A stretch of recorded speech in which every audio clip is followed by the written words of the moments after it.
Chaque jour, vous êtes des millions à écouter la première radio d'information. La première radio d'information. En national, en régional ou en international. Sud FM, Made in Sénégal. Sud FM, l'info, c'est ici.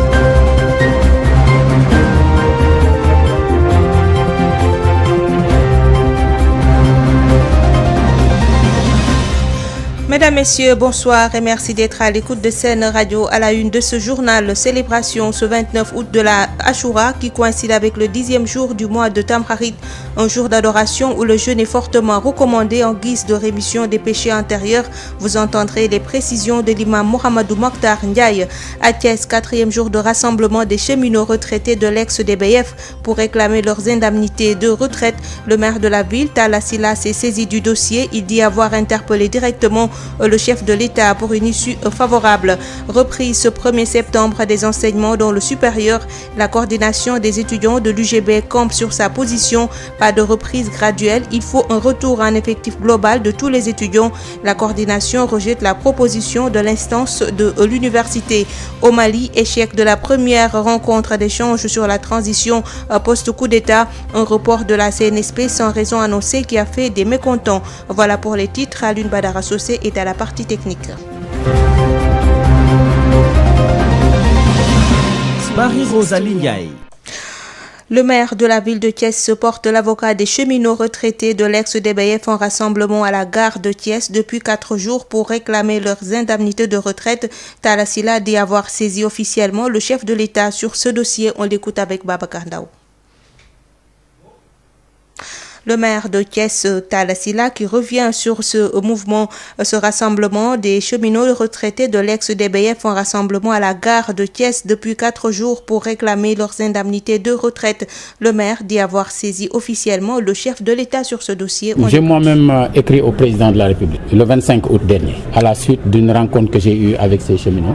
Je sais que la correspondance lui est parvenue, j'ai vérifié. C'est vous dire que nous sommes informés, nous savons ce qui se passe dans cette ville. Tout le monde sait que nous sommes du côté des cheminots, puisque vous ne pouvez pas être thiessois et ne pas être du côté des cheminots. Je sais également que le président de la République est en train de tout faire pour relancer non seulement les rails, mais également faire en sorte de régler les contentieux, les nombreux contentieux qu'il y a eu avant et dont il a hérité. Alors aujourd'hui, notre devoir, c'est parfois aussi dans la discrétion de faire ce travail-là pour arriver à des résultats. Parce que l'important, c'est d'arriver à des résultats. Vous savez, il y a des questions qu'il ne faut jamais politiser. Beaucoup d'hommes politiques pourraient se saisir de ces situations-là pour en faire des situations politiques et pourtant font partie des gens qui sont responsables de ces situations. Je pense qu'aujourd'hui, il y a d'anciens cheminots qui vivent des drames, il y a des disparus, il y a des foyers disloqués, etc. C'est des drames. Et il faut voir les voies les meilleures pour essayer de trouver des solutions. Moi, j'ai estimé que c'est au niveau du président de la République qu'on peut régler le problème et je l'ai saisi par courrier.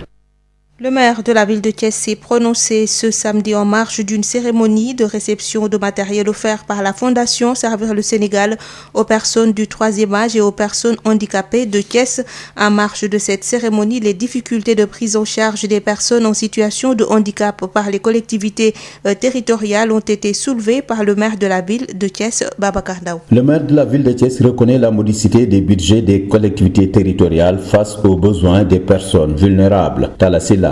Tout le monde le sait, nos moyens au niveau des collectivités territoriales ne suffisent pas à prendre en charge les problèmes qui se posent dans nos territoires. C'est connu. Au-delà de la Fondation Servir le Sénégal, nous lançons un appel à toutes les bonnes volontés, qu'elles soient thiessoises ou non, c'est-à-dire à toutes les bonnes volontés, puisque aucune bonne action n'est à négliger, puisqu'elle permet toujours de soulager un citoyen qui en a besoin. C'est dans ce contexte que le don de la Fondation Servir le Sénégal destiné aux personnes handicapées de Thiès est salué par les autorités municipales. Talla Sylla est le maire de Thiès. Il s'agit de fauteuils roulants, de déambulateurs, il s'agit également de tensiomètres, il s'agit de chaises hygiéniques et de seaux de bouillie pour toujours aussi les personnes âgées. Nous avons ciblé ces personnes âgées et les personnes vivant avec un handicap. Et ces dons devront aller vers les populations qui vont en avoir besoin dans les différents quartiers. Maintenant, ces responsables qui sont proches, bien sûr, de la première dame pourront aller dans les quartiers, dans leur propre quartier et puis proposer des noms. C'est ce qui a été fait. Pour les pensionnaires du centre d'insertion sociale Serigne Amadou Cissé du quartier Mbour 2 de Thiès, c'est la mise en œuvre de la loi d'orientation sociale pourrait aujourd'hui les soulager. Babacar Ndao, Thiès sur FM. Cambriolage du centre de formation professionnelle à moins de 48 heures de la certification, une dizaine de machines emportées, un drame selon l'inspecteur départemental de l'éducation et de la formation, Adam Ndiaye.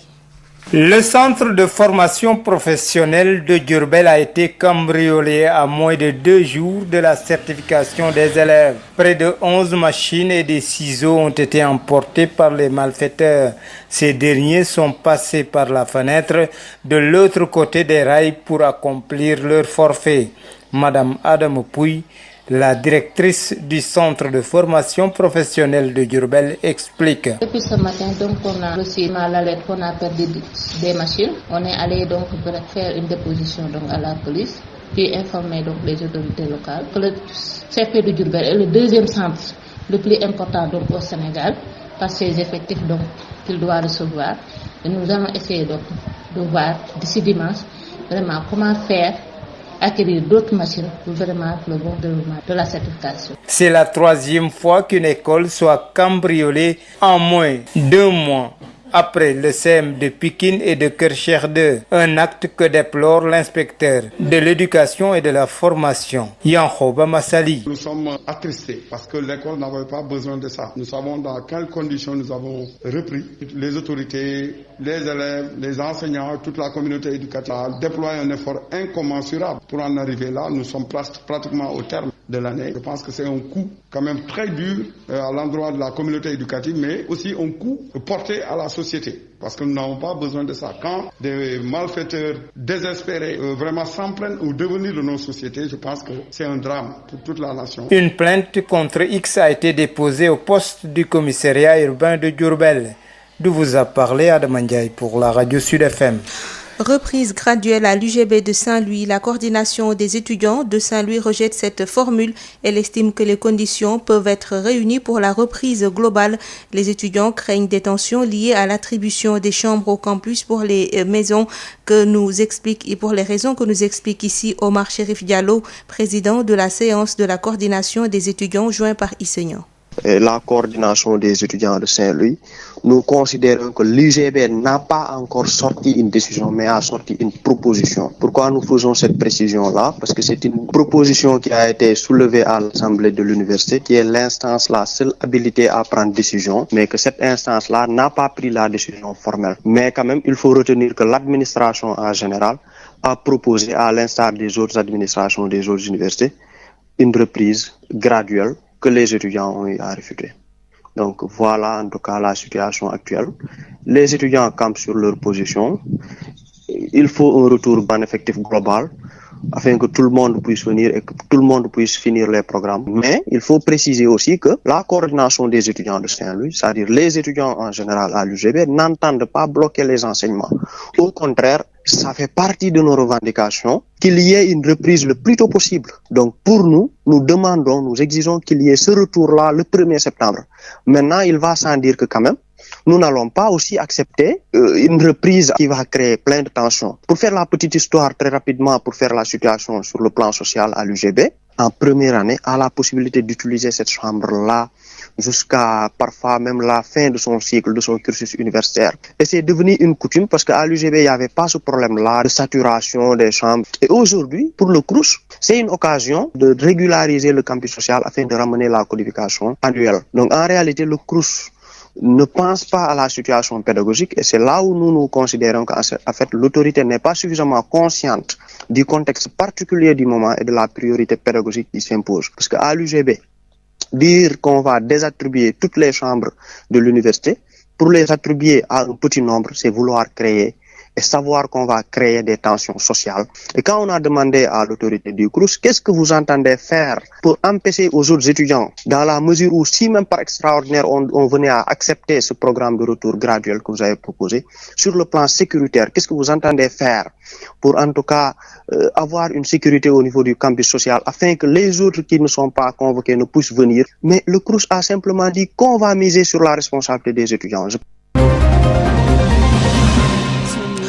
Parlons à présent de l'Achoura ou Tamkharit au Sénégal qui marque le 10e jour de Muharram, le premier mois de l'année dans le calendrier musulman. Cette commémoration est très importante pour les musulmans. Selon la Sunna, le jeûne du jour de Achoura expie les péchés d'une année, l'historique et les recommandations avec l'imam Amadou Mokhtar Ndiaye, propos recueillis par Birama Ndiaye. Il faut préciser d'abord que la Tamkharit, appelée Shahrul Muharram, est le premier mois du calendrier musulman. Quant à Ashura, il est tiré de Ashra, qui signifie 10, le nombre 10. Donc Ashura signifie, si vous voulez, le 10e jour du mois de Tamkharit. Un jour béni, exceptionnel, d'une grande importance, où beaucoup de faits marquants se sont produits. Ashura, il faut le rappeler, est institué par le prophète Muhammad alayhi salatu wa salam après son arrivée à Médine en 622 qui marque l'hégire, c'est-à-dire le départ du prophète Muhammad sallallahu alayhi wa sallam de la Mecque vers Médine. Et quand il est venu à Médine, il avait trouvé sur place 3 tribus juives célébrant une fête appelée en langue hébreu Yom Kippour. Une fête au cours de laquelle ces tribus jeûnaient et s'abstenaient de travailler pour commémorer, si vous voulez, certains épisodes conduits par le prophète Moïse alayhi salam, qui est Moussa. Et parmi ces épisodes, on peut citer entre autres l'éclatante victoire de Moïse sur son rival Pharaon, qui fut le roi d'Égypte. Eh bien, c'est réclamant de la filiation des prophètes de la Bible, le prophète Mohammed sallallahu alayhi wa sallam trouva légitime, n'est-ce pas, de définir pour les musulmans une célébration de ce type. C'est ainsi qu'il décida de jeûner le 10e jour de la Tamkharit, n'est-ce pas, qui est Ashura, et l'ordonna à sa communauté tout entière. L'adoration majeure en ce jour d'Ashura demeure et reste le jeûne. Par conséquent, il est vivement conseillé de jeûner, n'est-ce pas, le 10e jour, vu les mérites que cela présente. Et le prophète Muhammad sallallahu alayhi wa sallam nous l'a fortement recommandé. Il nous dit que quiconque jeûne le jour d'Ashura verra tous ses péchés de l'année antérieure effacés. À l'instant, l'imam Amadou Mokhtar Ndiaye, ses propos sont recueillis par Birama Ndiaye. Il sera notre invité en fin d'édition. Situation de la Covid-19 au Sénégal. 3 nouveaux décès ont été enregistrés au cours des dernières 24 heures. 72 nouvelles contaminations recensées. 42 cas graves sont actuellement pris en charge dans les services de réanimation. Les précisions avec Dr Mamadou Ndiaye, directeur de la prévention. Sur 1328 tests réalisés, 72 sont revenus positifs, soit un taux de positivité de 5,42%. Les cas positifs se répartissent comme suit. 39 cas contacts suivis par nos services, 1 cas importé enregistré au niveau de l'aéroport international Blaise Diagne de Diass et 32 cas issus de la transmission communautaire répartis entre les communes ou quartiers suivants. Commune de Saint-Louis 4, Grand Dakar 2, Guédiawaye 2, Kaolack 2, Kédougou 2, Keur Massar 2, Nioro 2, Tivaouane 2, Sicap Amitié 3 1, Bignona 1, HLM Grand Yoff 1, Joal 1, Khar Yalla 1, Khombol 1, Kolda 1, Mbao 1, Médina 1, La Patte d'Oie 1, Rufisque 1, Sacré-Cœur 1, Vélingara 1 et Yeumbeul 1. 142 patients hospitalisés ont été contrôlés négatifs et déclarés guéris. 42 cas graves sont pris en charge dans nos services de réanimation. 3 décès ont été enregistrés ce vendredi 28 août 2020. L'état des autres patients hospitalisés est jugé stable. À ce jour, 13 456 cas ont été déclarés positifs, dont 9 233 guéris, 282 décédés et donc 3 940 patients sous traitement. Le ministère de la Santé et de l'Action sociale présente ses condoléances aux familles éplorées et souhaite un prompt rétablissement aux patients encore dans nos services. Le ministère de la Santé et de l'Action sociale exhorte les populations au respect strict des mesures de prévention individuelle et collective. Prenez soin de vous et de vos proches. Portez toujours et correctement vos masques. Lavez-vous vos mains à l'eau et au savon ou en utilisant des gels de qualité. Enfin, évitez les rassemblements non essentiels. Sud International. Au Mali, report de la rencontre d'échange sur la transition en perspective convoquée par le Comité national pour le salut du peuple CNSP avec toutes les forces vives du pays. Le M5 a décidé de ne pas y prendre part. Sur place, beaucoup de participants ont appris que ces activités ont été reportées. Cela a créé des mécontents. Sori Ibrahim Maïga. Suspension de la grande concertation organisée par le Comité national pour le salut du peuple avec les forces vives du pays. Aman Touré, président de la Fédération nationale des associations pour la décentralisation et le développement, s'est dit étonné. Bon, ce report, vraiment, ça nous a laissé perplexes parce que nous ne connaissons pas les raisons. Alors, nous avons tout fait pour être là à l'heure. Alors, subitement, nous venons d'apprendre que ça a été reporté en demandant des excuses. Personne dans cette salle ne peut vous dire quelles sont les raisons. La vice-présidente de la plateforme des femmes leaders du Mali, par contre, comprend ce report. Nane Sissako. Bon, peut-être que les gens vont penser que c'est si vite, mais nous, en tant qu'actrices, on pense que c'est réfléchi de reporter parce que tous les acteurs n'ont pas été invités. Il y a des acteurs qui ont fait le combat pendant des mois, qui sont sur le terrain, qui n'ont pas été invités. Les femmes n'ont pas été invitées.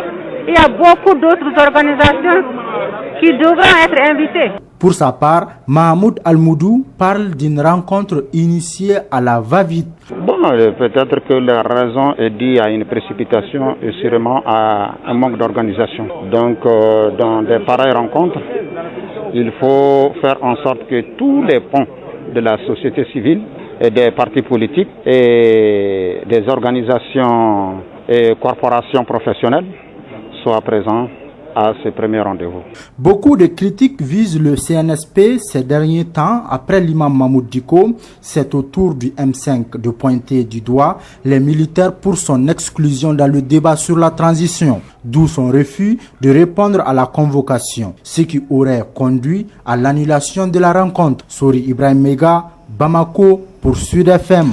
La CEDEAO continue de mettre la pression sur la junte militaire. L'organisation insiste sur le retour des civils au pouvoir pour la transition.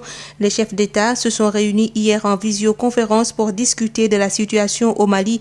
Ils ne valident pas la feuille de route de la junte qui envisage une transition de 3 ans et un militaire pour la diriger. Africa Jom Center dit être en phase avec la CEDEAO. Les militaires doivent aller combattre les djihadistes et le pouvoir rendu aux civils, selon Alioune Tine, fondateur d'Africa Jom Center, joint par Mame Diarra Da Silva.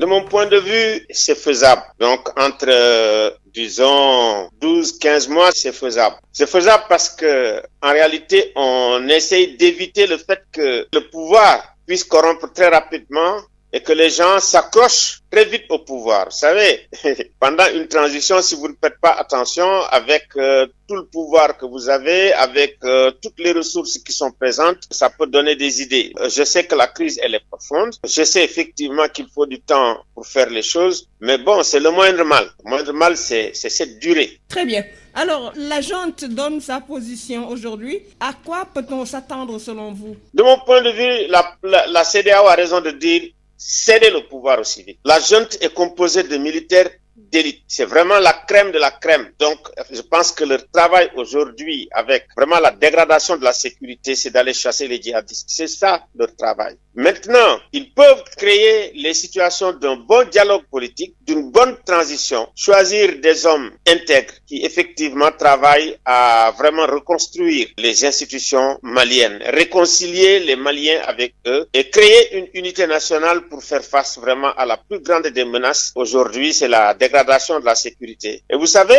on vient de voir que la dégradation de la sécurité au Mali, aujourd'hui, ça profite à Boko Haram et que effectivement, il y a de nouvelles frontières entre le Mali, le Burkina Faso, le Bénin commencent à être sérieusement menacées. Donc, il faut aller vite pour résoudre cette crise. Et de mon point de vue, le travail de la CEDEAO n'est pas fini. Parce qu'on commence à avoir des tensions, cette fois-ci entre la junte militaire et également le M5 RMP. Et ça, c'est grave. Nous n'avons pas besoin d'une crise politique supplémentaire aujourd'hui au Mali. Au Maroc, le ministère de la Santé a annoncé ce samedi 1567 nouveaux cas de Covid-19 enregistrés durant les dernières 24 heures, ce qui porte le total à 60 056 cas confirmés. Le nombre de décès s'établit à 1078, soit 26 nouveaux morts. Concernant les guérisons, elles se chiffrent à 44 618, soit 1569 nouvelles recensées en 24 heures. Sud FM, l'invité du jour. Notre invité, il s'agit de l'imam Mamadou Mokhtar Ndiaye qui revient sur l'historique et les recommandations concernant l'Achoura ou Tamkharit.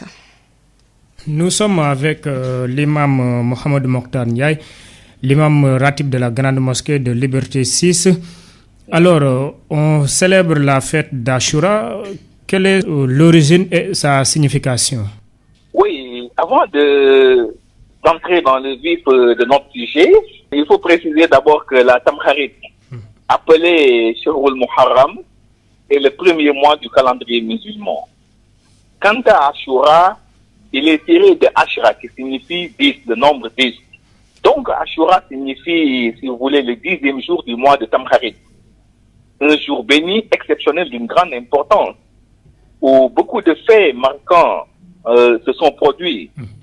Ashura, il faut le rappeler, est institué par le prophète Muhammad alayhi salatu wa salam après son arrivée à Médine en 622 qui marque l'hégire, c'est-à-dire le départ du prophète Muhammad sallallahu alayhi wa sallam de la Mecque vers Médine.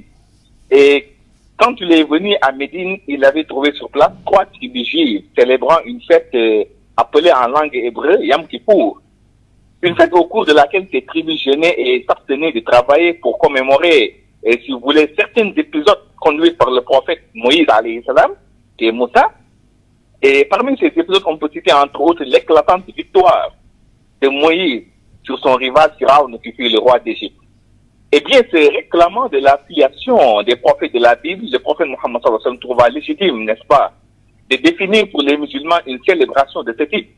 C'est ainsi qu'il décida de jeûner le 10e jour de la Tamkharit, n'est-ce pas, qui est Ashura, et l'ordonna à sa communauté tout entière. Il est important de préciser que Ashura est célébré de différentes manières, selon les pays et les cultures. En Iran et en Irak, par exemple, qui sont de véritables nations chiites, Ashura est un jour de deuil, un jour de malheur et de tristesse, car étant sous le signe, si vous voulez, de la passion d'Al-Hussein, qui, je rappelle, est le second fils d'Ali et de Fatima, assassiné à Karbala, et qui fut le 3e imam, n'est-ce pas, des chiites. C'est pourquoi la tradition veut que certaines personnes se flagellent jusqu'au sang, pour, si vous voulez, exprimer en quelque sorte leur tristesse. Contrairement dans le sunnisme, où Ashura est une fête mineure, qui n'en demeure pas moins la fête de la générosité, n'est-ce pas? Et Ashura, il faut le rappeler, c'est un jour propice quand même à la prière et au recueillement.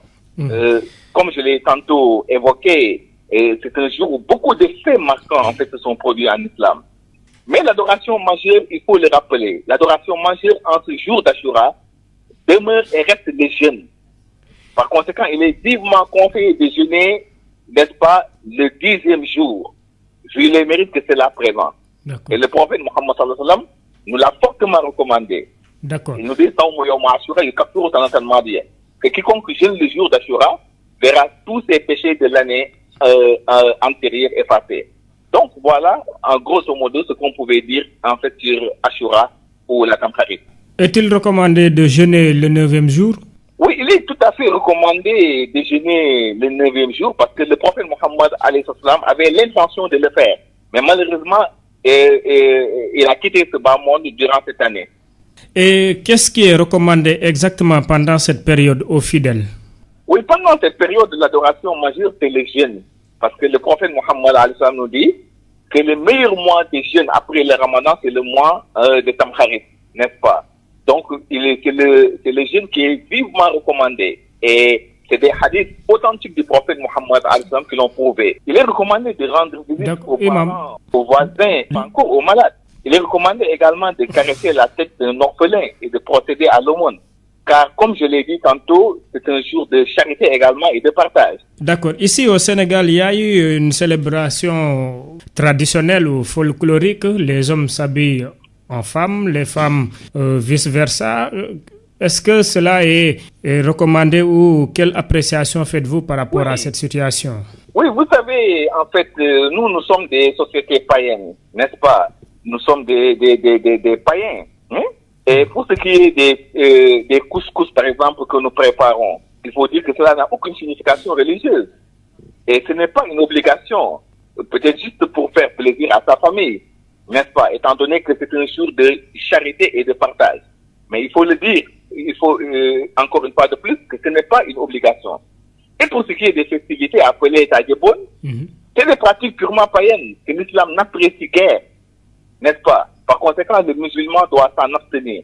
Et il faut rappeler qu'une fête religieuse ne se commémore point par des pratiques malsaines. n'est-ce pas, des pratiques où les hommes habillent en femmes et vice-versa. C'est des pratiques que l'islam faut condamner et fustige. Imam Mohamedou Mokhtar Ndiaye, je vous remercie. Oui.